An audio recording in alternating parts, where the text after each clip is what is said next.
Salam alaikum à toutes et à tous. Bienvenue sur Morocco Can. Ça fait quelques jours, c'est vrai qu'on s'était pas vu. Et puis, aujourd'hui, on en profite.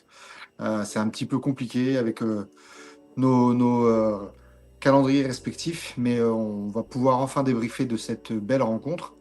Euh, Justement, face au Nigeria en demi-finale, qui nous permet d'aller en finale. Youssef, comment tu vas? Très bien, et toi? Alhamdoulilah, bah écoute, on apprécie, on profite et le stress montera plus tard. Donc aujourd'hui, on va analyser déjà cette grosse performance et ben, je vais en profiter, que tu sois là, que tu aies pu aussi revoir la rencontre à tête reposée pour essayer un petit peu de voir les forces, les faiblesses du Maroc. Parce que justement, on a reconduit la même équipe, le même 11. Bon, comme tu l'avais dit la dernière fois, on ne change pas une équipe qui gagne. En l'occurrence, c'est ce qu'on a vu aujourd'hui. Est-ce que pour toi, c'était une forme de logique, sachant que Saïs revenait, c'était possible. Amrabat revenait aussi, même s'il n'était pas encore en pleine possession de ses moyens, etc.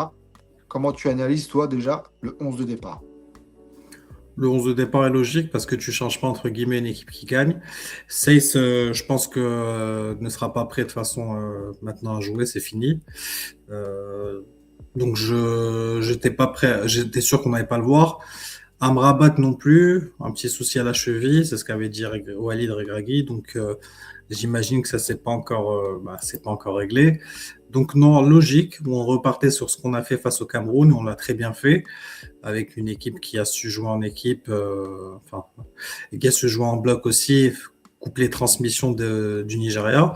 Mais en tout cas, sur le 11 de départ, j'étais pas surpris. On repart sur ce qui a bien fonctionné avant. Alors, c'est vrai que ça a très très bien fonctionné face au Cameroun, notamment. Et puis, là où beaucoup d'observateurs pouvaient craindre le pire, c'est sur l'absence d'Ounahi qui reste quand même le métronome, même si c'est pas un vrai 10, mais quelqu'un qui apporte cette fluidité dans le jeu.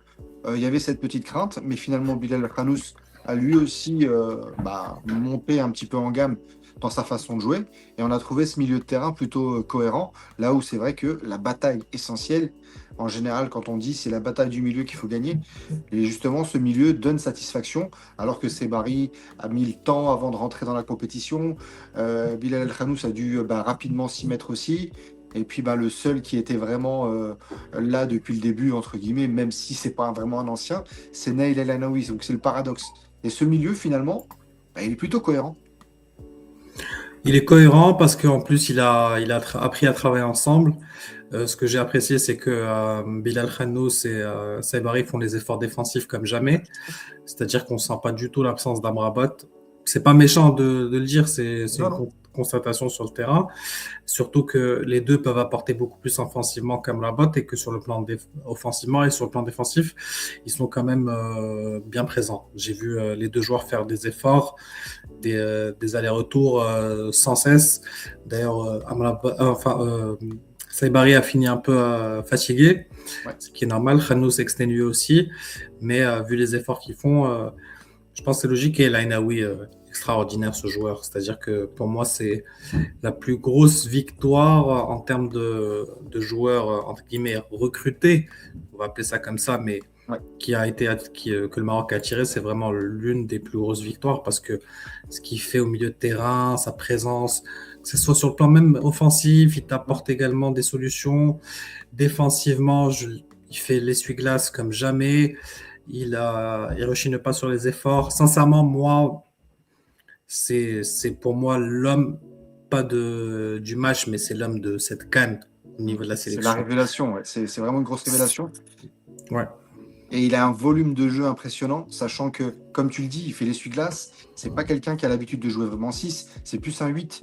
Donc c'est vraiment le poste, on va dire, son poste équivalent, c'est plus limite le poste à Ounahi que le poste à Amrabat, si on devait comparer en théorie. Mais sur le terrain, il a trouvé une sorte de compromis, comme tu l'as dit. Il fait vraiment les efforts, que ce soit défensif et offensif. Et il apporte plus de qualité technique que ne peut l'apporter Amrabat. Avec tout le bien qu'on pense d'Amrabat, on n'est pas en train de dire que Amrabat, ça y est, a perdu sa place, etc. Forcément, on aura encore besoin de lui. C'est quelqu'un qui est un homme de base de l'équipe de Walid. Mais est-ce que tu penses finalement que aujourd'hui, il a plus de soucis à se faire, sachant que d'autres joueurs, on a un vivier énorme potentiellement au milieu. Est-ce qu'on n'aurait pas trouvé une sorte de ouais, de trio du milieu assez idéal pour l'avenir, ou est-ce que bah, encore tout est encore ouvert pour l'avenir? Alors peut-être pas pour la fin de la compétition, mais en tout cas pour bah, la Coupe du Monde qui arrive. Écoute, bah, j'ai envie de te dire que moi, pour la Coupe du Monde qui arrive, on a déjà une bonne assise, c'est-à-dire sur le plan au milieu de terrain. Si tu rajoutes Boadi, si effectivement il choisit le Maroc, ça t'apporte également de la qualité. Mais je pense que pour Boadi, on aura la réponse en mars, donc il n'y a plus que 2 mois. Et tout le monde saura son choix définitif à ce moment-là, parce que l'équipe de France également voudrait le faire appel à lui, et le Maroc aussi. Et à ce moment-là, on connaîtra son vrai choix, non pas celui qui a avancé sur les réseaux sociaux. Mais voilà, moi-même, je le connais pas personnellement. Tu vois, j'ai pas envie de jouer à pile ou face. Je ne sais Ouais, pas. Moi, pour ces genres de choses où des joueurs doivent choisir une sélection, jusqu'à la dernière seconde, j'ai toujours un doute. c'est ça. Donc, on verra bien. Mais en tout cas, euh, avant, on disait, bon, on a une compétition, ربحنا فرقة. Maintenant, j'espère qu'on va gagner la compétition. Et en plus, on gagne une équipe avec des nouveaux talents qui ont émergé, que ce soit l'Anaoui, Bilal Khanous qui a plus de temps de jeu, qui s'est mis en valeur. Igamal, même si il n'a pas énormément joué, mais au moins, on voit qu'il y a quelque chose au Ouais, le niveau du potentiel est là, ouais. talent. Le potentiel est là.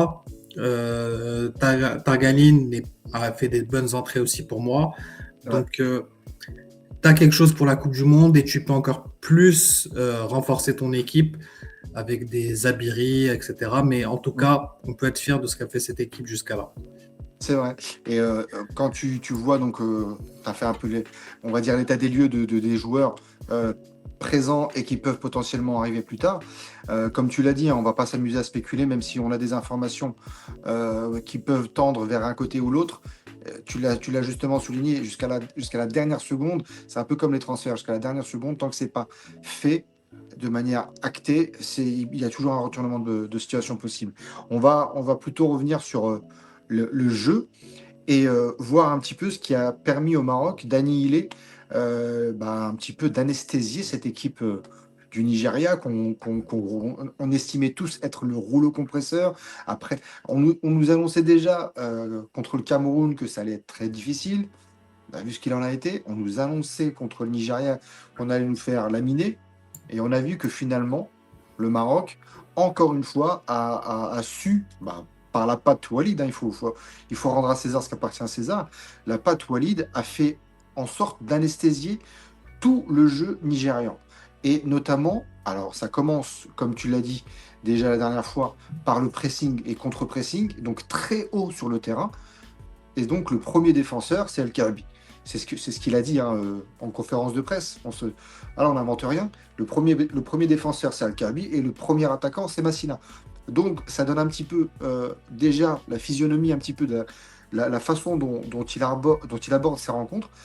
Est-ce que tu penses que le pressing mis en place est vraiment la clé ou est-ce que c'est plus un ensemble de choses mis bout à bout qui ont permis d'anesthésier le jeu du Nigeria, pardon. Je pense que c'est un tout, mais après, on est vraiment sur cette canne, on est les maîtres du pressing contre pressing, et on le voit. On arrive à se fixer les équipes, et ça nous réussit très bien. Mais après, c'est un tout. C'est aussi parce que quand tu veux faire du pressing contre pressing avec cette intensité-là, il faut que les joueurs suivent.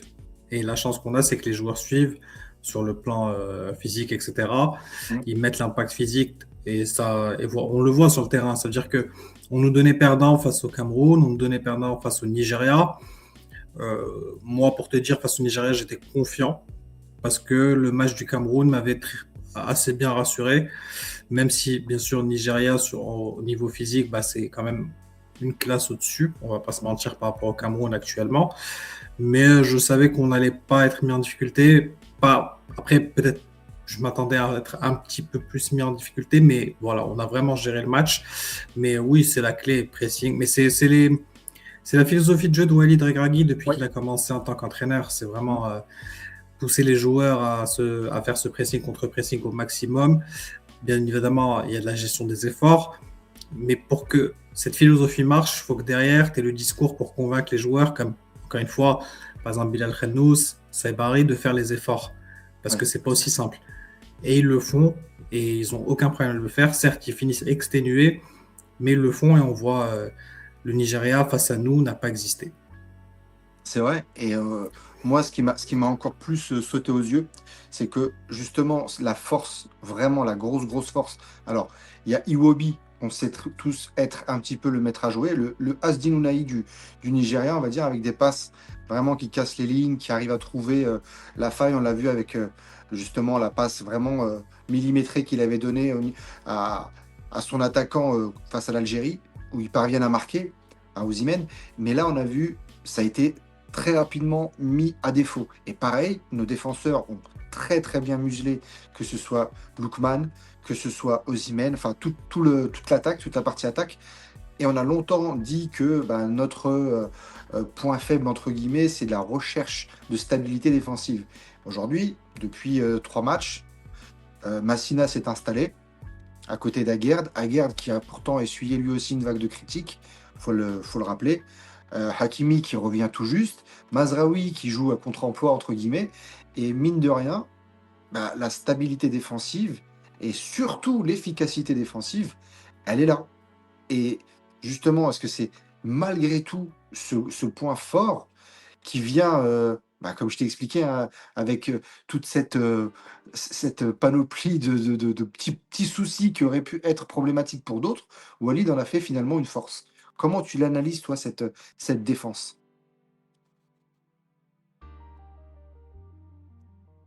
Je t'entends pas. Défensivement, tout le monde avait peur de tout le monde avait peur de cette défense, de cet axe central. Et finalement, et moi je l'avais dit, ça veut dire que pour remporter une CAN, ce que tu as actuellement, c'est amplement suffisant. Après, pour une Coupe du Monde, reste à voir. Mais moi, je pense que Massina, s'il avait beaucoup plus de temps de jeu en club, je pense que même les petites erreurs qu'il a faites à droite et à gauche, on ne les aurait pas vues. Mm. Mais après, comme le dit Walid, la défense, ça ne dépend pas que de deux défenseurs centraux ou des quatre derrière. C'est Ça vrai. dépend de toute l'équipe. C'est-à-dire que ça commence L'animation. dès le Kaby, il le dit lui-même. Et ça, on le voit, Kaby qui fait les efforts pour les récupérer. Moi, ce que j'aime dans cette équipe, c'est la générosité qu'elle met Mm. pour se battre ensemble, pour essayer de récupérer les ballons rapidement. Moi, personnellement, je te le dis, défensivement, on a été très costaud. On n'a pris qu'un but. Un but Et c'était sur penalty. sur penalty, et sur une erreur individuelle. Et depuis, on n'a presque pas été mis en danger, à part le match contre la Tanzanie, les 15 premières minutes, où Ouais, on est passé à côté. c'est vrai. Mais après, le reste, on n'a jamais été vraiment mis en danger sur cette CAN. Et ça, c'est quelque chose qui est rare pour une sélection quand même. Même Mm. lors d'une CAN, moi, j'ai pas vu d'équipe autant survoler une compétition. À part le faux pas du Mali, et encore une fois, ça vient d'une erreur individuelle. Mais après, Walid, sur le plan tactique, a trouvé les solutions. Et depuis, entre guillemets, on est carrément injouable. Mais Les équipes ne justement, respirent pas. c'est peut-être salvateur au final d'avoir fait ce match nul, parce qu'encore une fois, c'est une contre-performance sans que ce soit une défaite. Donc là, dans l'inconscient des gens, c'est une défaite parce que on n'a pas été satisfait, etc.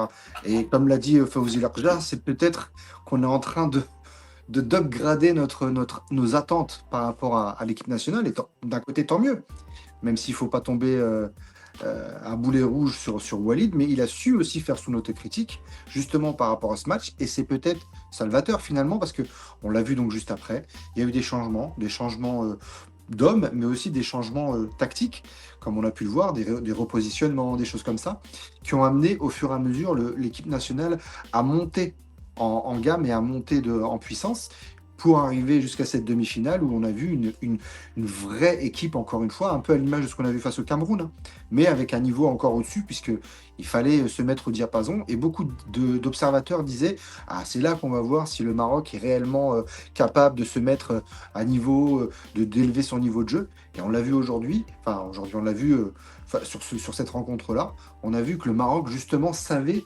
sans forcément changer de style de jeu, savait s'adapter à l'équipe d'en face et à monter en niveau. Comment toi tu perçois justement ça? Qu'est-ce qui fait que Walid puisse justement, alors c'est un grand meneur d'hommes, on le sait, hein, en plus d'être tacticien, etc. C'est un grand meneur d'hommes qui a su trouver les mots, mais comment fait-il pour fédérer?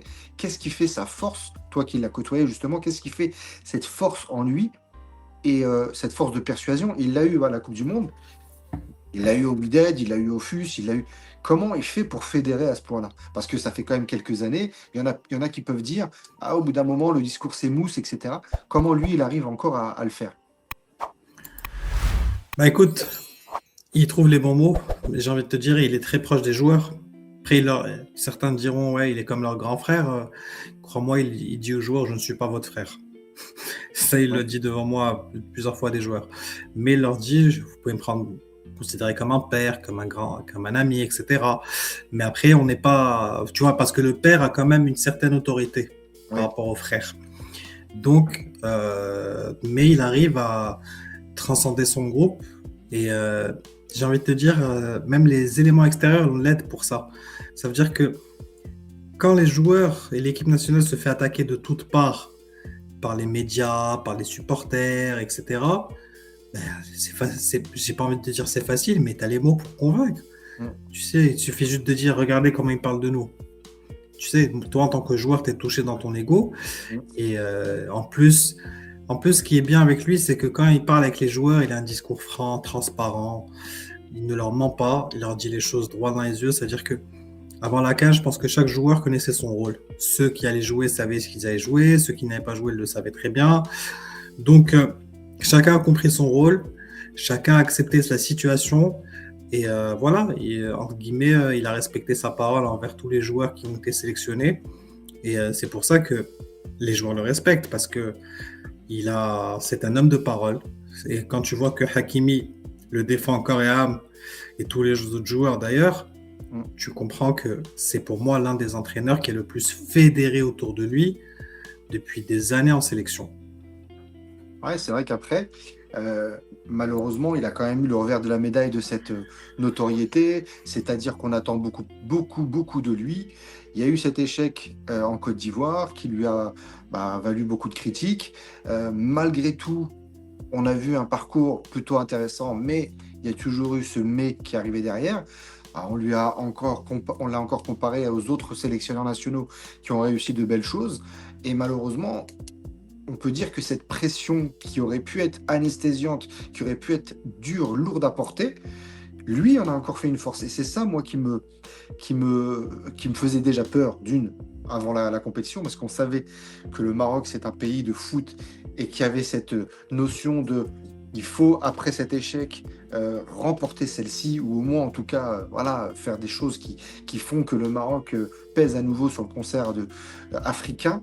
Et on a remarqué que, et puis on l'a vu hein, encore ici en France ou un peu partout ailleurs, des critiques sur le jeu, on va pas épiloguer sur les problèmes que d'autres ont pu émettre sur cette CAN, mais en tout cas, toute cette pression qu'il y avait autour du Maroc, autour de l'équipe nationale, autour des joueurs, il a pu, justement, on a l'impression qu'il, à part sur le premier match, je pense, contre les Comores, on a senti que l'équipe était un peu inhibée. Derrière, même au Mali, déjà, c'était mieux. Alors, il y a eu une erreur individuelle, mais on a senti que c'était mieux. Comment il arrive à leur ôter cette pression, sachant que, au contraire, il en a fait une force, alors que pour beaucoup, beaucoup, ça peut être plus problématique que fédérateur. Écoute, c'est tout simplement qu'il prend la pression pour lui et il le dit aux joueurs, c'est-à-dire de se libérer sur le terrain et que la pression elle est sur lui, que s'ils perdent, c'est lui, que s'ils gagnent, c'est eux. Il leur dit clairement. Donc, au bout d'un moment, demande aux joueurs de faire leur travail sur le terrain, de se libérer, de faire ce qu'ils savent faire. Et après, tu sais, il a quand même été un joueur de cette sélection, donc il connaît la pression. Il a fait une finale de Cannes en 2004, donc la pression, il connaît, il sait comment il devait lui la gérer, il a été joueur à leur place, donc il sait également ce qu'aurait aimé leur dire un entraîneur pour s'enlever toute pression. Le premier match, ça a été compliqué. Premier match, match d'ouverture, échauffement tronqué à cause de tout le dispositif derrière pour l'ouverture de ce premier match. Le Mali, on a été un peu bousculé aussi, pas bousculé, mais on a été un peu, oui, un petit peu bousculé, à part sur, mais ça a été très rare quand même. Mais voilà, ensuite, contre la Tanzanie, on a eu le premier quart d'heure où je pense que les joueurs ne sont pas bien rentrés dans le match. Mais ensuite, voilà. En plus, quand tu enchaînes une victoire contre le Cameroun de cette façon-là, Mm. les joueurs comprennent que la pression, ils peuvent la laisser derrière eux et se concentrer sur ce qu'ils savent faire parce que ça a fonctionné. Et on l'a vu contre le Nigeria. Donc, ils ont capitalisé sur leur victoire face au Cameroun. Ça a bien fonctionné. Et je pense qu'en finale, ça sera la même chose. Donc, et Walid sait gérer ce genre de situation. Tu sais, il arrive en finale, comme je l'ai dit. Il a gagné une Coupe du Trône avec le FUS. Il a gagné le premier championnat de l'histoire du club en 70 ans du club. Ça n'a jamais été fait avant, depuis la création du club. Wydad, il prend la Champions League dès la première année, le championnat aussi. Il arrive en finale de la Coupe du Trône, donc il est vraiment à 2 doigts de faire le triplé, ce qui aurait été exceptionnel à ce moment-là. Il va de Hail, il prend le championnat également. Voilà. Partout où il est passé, il a pris des titres. Mm. Donc, moi, j'ai confiance en tout cas pour dimanche. Et justement, par rapport à cette équipe donc, qu'il est en train de façonner, qu'il a façonné, parce qu'il en est l'instigateur, même si il a peut-être récolté quelques fruits de Vaïda Ilodzic juste avant, il a quand même été, lui, l'instigateur de cette équipe. Aujourd'hui, est-ce que tu dégagerais quand même une, un poste où il y a encore un manque? D'aucuns parlent justement de l'attaquant. On n'a pas un attaquant de pointe, même si El Kaabi donne quand même satisfaction. C'est pas le tueur que tu pourrais avoir dans d'autres sélections, hein, un Osimhen justement ou d'autres, même si Osimhen on a réussi à le museler. Est-ce que tu penses qu'il y a un poste où il y a encore un manque, ou pour toi l'équipe est quand même plutôt homogène et bien construite? Non, pour moi, l'équipe, elle est homogène et bien construite, en tout cas pour le prochain match. Donc, moi, en tout cas, je ne changerai pas sur cette finale-là. Moi, je trouve que le Sénégal, c'est moins dangereux que le Nigeria déjà. Donc, en plus, ils ont 2 joueurs suspendus. Bon, après, Koulibaly est blessé, je pense. Donc, de toute façon, il n'allait pas être là. Ouais. Mais non, moi, je reste sur ce qu'on a fait actuellement. Je changerai vraiment rien d'un poil. Et quel peut être le discours de Walid pour cette finale? Est-ce que c'est le même que toute la compétition? Ou est-ce qu'il va y avoir une sorte de préparation mentale? euh, on sait que la préparation en amont du match en lui-même, tout ce qui est le volet technique, tout ce qui est le volet tactique, forcément sera différent puisque l'adversaire est différent et qu'il y aura une préparation vidéo bien spécifique parce qu'on sait que Walid est un adepte de ça et qu'il a justement dans son staff des personnes qui sont vraiment à la pointe à ce niveau-là. Mais est-ce que dans le volet psychologique, dans la préparation mentale de cet événement, qui est une finale, hein, comme tu l'as dit, lui, il en a l'habitude pour l'avoir joué, pour l'avoir fait en tant que joueur, mais aussi surtout en tant qu'entraîneur au final, est-ce qu'il y a une notion particulière à prendre en considération pour pouvoir préparer et les mettre dans les meilleures prédispositions? Écoute, je pense que la préparation mentale, elle est prête. Bah, il l'a fait depuis le début de la compétition parce qu'il les a conditionnés pour arriver jusqu'au titre. Maintenant, dernière marche, je pense que connaissant ses méthodes, ça passera par jouer sur les émotions, sur l'histoire du Maroc, sur l'attente des supporters, sur l'attente de leur famille même autour de ce titre, sur l'attente des plus hautes instances du pays qui attendent ce titre avec patience, sans bien évidemment trop en faire, parce que ça mettrait à ce moment-là peut-être beaucoup trop de pression. Mais c'est vraiment leur rappeler les enjeux, surtout leur dire libérez-vous. Ça veut dire que vous venez de battre le Cameroun, le Nigeria, surtout le Nigeria qui était le grand favori après son premier tour et son 8e et quart de finale. Donc libérez-vous parce que vous êtes la meilleure équipe et vous êtes capable d'aller prendre le titre ce soir. J'ai envie de dire haut les mains. Inch'Allah, c'est ce qu'on souhaite parce que forcément le Maroc l'attend avec impatience, les supporters aussi. On peut tout dire forcément sur la façon dont ça a été amené, mais le Maroc a mis les petits plats dans les grands. On leur a donné aussi les moyens, et tant mieux. C'est aussi ce qui fait qu'on a réussi à fédérer des joueurs, avoir des résultats aussi chez les jeunes, etc. Maintenant, il va falloir préparer les choses de manière voilà, très très poussée pour qu'on arrive à cette finale et cette grande finale qui nous attend. On sait que on va passer aussi un petit sujet qu'on a vu passer. Le Maroc, la CAF, lui demande éventuellement de prendre en charge la CAN 2028. Donc on a pu voir certaines personnes donc, donner encore des choses à manger au peuple qui n'est carrément pas du tout les choses escomptées. Mais toi, justement, est-ce que tu penses que c'est plutôt une bonne chose ou une mauvaise chose? Il faudrait que le Maroc le fasse? Il faudrait que plutôt se concentrer sur la Coupe du Monde des clubs éventuelle que le Maroc devrait avoir en 2029, puis la Coupe du Monde? Ou est-ce que le Maroc doit quand même, encore une fois, être le sauveur? Parce que faut se rappeler que le Maroc déjà organise cette CAN à la place d'une autre nation. Est-ce que en 2028, il faut encore entrer dans la danse, à ton avis, ou pas? Moi, je pense que non. Au bout d'un moment, j'ai envie de te dire, il faut que ça aille sur d'autres pays pour que on se rend compte peut-être de la différence au niveau de l'organisation, parce que je pense que les sélections, les supporters ont été tellement gâtés qu'ils ont oublié comment se déroulaient les CAN d'avant. Donc C'est vrai. j'ai envie qu'ils aient des piqûres de rappel. Après, si c'est en Afrique du Sud, bon, la piqûre de rappel ne sera pas si grosse que ça, s'ils ont évolué, bien évidemment, depuis 2013. Mm. Mais je pense que dès la prochaine CAN, ils vont avoir une belle piqûre de rappel, parce que je pense que beaucoup, peut-être même nous d'ailleurs, on a oublié comment se déroule vraiment une CAN.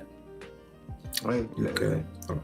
les cannes à l'ancienne, entre guillemets, ou déjà même rien que la canne en Côte d'Ivoire, qui sans être mauvaise, hein, qui était quand même d'une relative bonne qualité, n'était pas dans des standards tels que, bah, comme tu le dis, tels que les pays africains ont aujourd'hui au Maroc. Et donc, il y a cette notion de, bah oui, c'est bien, on est dans des bonnes conditions, etc. On le vit, mais on oublie finalement que, bah, avant, comme tu le disais, hein, il n'y a pas très longtemps, deux équipes pouvaient s'entraîner sur le même stade. Il y avait deux matchs, l'un à la suite de l'autre, dans le même stade, etc., etc. Donc forcément, c'est des choses qui, lorsque tu les vis, lorsque tu les vis plus justement comme aujourd'hui, tu prends les choses telles qu'elles sont et tu oublies un petit peu ce qui s'est passé. Donc après, voilà, c'est un autre sujet. Mais c'est vrai que 2027 va arriver rapidement, 2028 encore plus rapidement. Et aucune nation ne se propose aujourd'hui parce qu'ils savent un petit peu justement tout ce que ça implique. Le Mar- Entre guillemets, en Afrique, n'est pas le Maroc qui veut, malheureusement, sans nous jeter des fleurs. Mais pour remettre en état un stade en un an et demi, à peine, il y a très peu de pays qui en sont capables. Et donc forcément, c'est des choses qui peuvent rebuter énormément de nations. Maintenant, nous, on va se contenter de ce qu'on a fait, de ce qu'on a su faire. Aujourd'hui, on a vu une belle équipe depuis le début de la compétition monter en puissance. Je pense que, comme tu l'as dit, le 11 de départ devrait être celui de la demi-finale, sauf si toi, tu vois éventuellement autre chose qui pourrait arriver de surprise par rapport à l'effectif. Est-ce que tu penses qu'il va s'adapter à l'équipe du Sénégal, même si on sait que l'équipe du Sénégal est peut-être un petit peu moins, on va dire, costaud dans le sens physique que le Nigeria, ou est-ce que tu penses qu'il va continuer sur sa lancée et que ce sera à l'adversaire de justement faire des choix différents si besoin? Non, je pense qu'on va rester sur ce qu'on a fait déjà. Et ensuite, ce sera à l'adversaire de s'adapter à nous. Mais ça va être compliqué quoi qu'il arrive. Parce que, comme j'ai dit, au niveau du pressing contre pressing, actuellement, on est l'une des sélections les plus fortes à ce niveau-là. Donc, non, je pense que nous, on va rester sur ce qu'on sait faire, en tout cas, et ce qu'on a fait de bien contre le Nigeria et contre le Cameroun aussi, parce que c'est deux matchs références. Et ce sera au Sénégal de s'adapter. Mais tu penses pas que le fait qu'on ait joué 120 minutes, qu'il y ait des joueurs qui ont puisé peut-être un peu plus dans les réserves, on a vu un Brahim Diaz vraiment sur les rotules, même c'est Barry, etc. Ils ont quand même pioché. Est-ce que tu penses que le laps de temps qu'il y a depuis mercredi jusqu'à dimanche suffira à les remettre en état, entre guillemets? Ou est-ce que ça sera un facteur aussi à prendre en considération pour éventuellement faire des changements plus tôt ou d'autres choses comme ça? Euh, Non, je pense que de toute façon, quand ce genre de situation est déjà prévu par le staff technique, et notamment les préparateurs physiques, donc tout ce qui doit être fait pour les récupérer, enfin pour récupérer les joueurs et pour les aider à récupérer après 120 minutes, doit être fait, a été fait, avec peut-être un jour de repos, des légers décrassages. De toute façon, maintenant, tu n'es plus trop dans le travail tactique Ouais, et dans le travail intensif. Tu es dans la gestion des efforts et 30 minutes de plus, je pense que les joueurs vont arriver à le gérer. d'accord.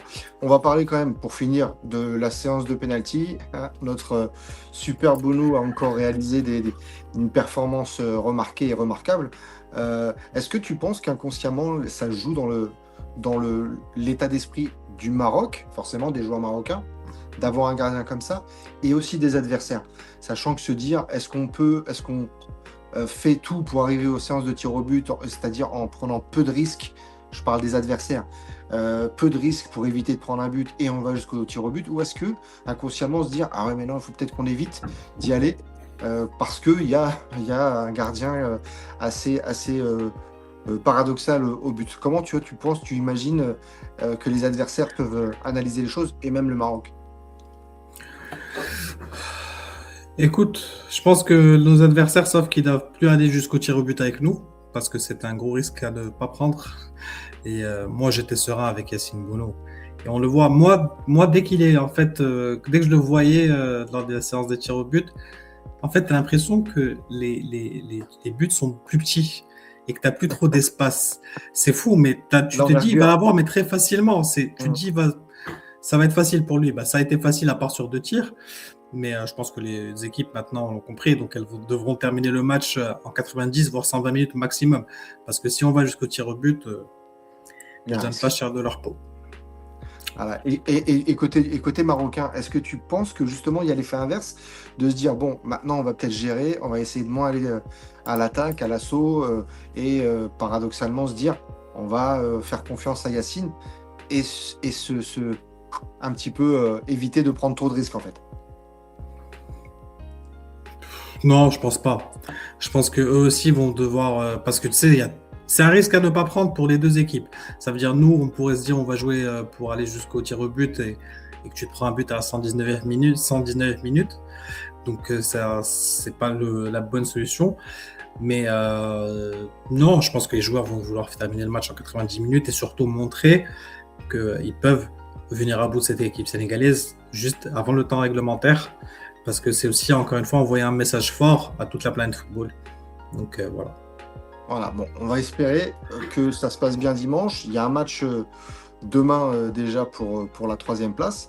Et donc on souhaite bonne chance à la fois au Nigeria qui, mine de rien, en tout cas du côté d'Eric Schell, a eu des mots réconfortants et de grande classe vis-à-vis du Maroc, vis-à-vis de Walid. L'Égypte a été peut-être un petit peu moins, on va dire, fair play, sportive. Je ne sais pas comment on peut dire les choses, mais bon, on leur souhaite quand même les deux bonne Ouais. chance. Comment tu vois un petit peu juste pour le fun, comment tu vois un petit peu cette finale de la troisième place? Victoire du Nigeria, tout simplement, parce que l'Égypte m'a pas du tout convaincu sur cette CAN. C'est vrai que c'est un jeu particulier, hein, et encore plus que d'habitude. Déjà, l'Égypte a un jeu particulier, mais sur cette CAN, ça a été assez pauvre, je trouve. Maintenant, c'est vrai que l'Égypte, on peut s'attendre à tout avec elle aussi, hein, mais voilà, donc après, on verra bien. En tout cas, je pense qu'on a fait un petit peu le tour de la question. J'espère que vous avez apprécié cette émission. N'oubliez pas donc de vous abonner, mettre un petit like, ça nous fera plaisir, et puis ben, à partager éventuellement. On vous remercie et on vous dit à très bientôt. À bientôt. C'est bon. La main.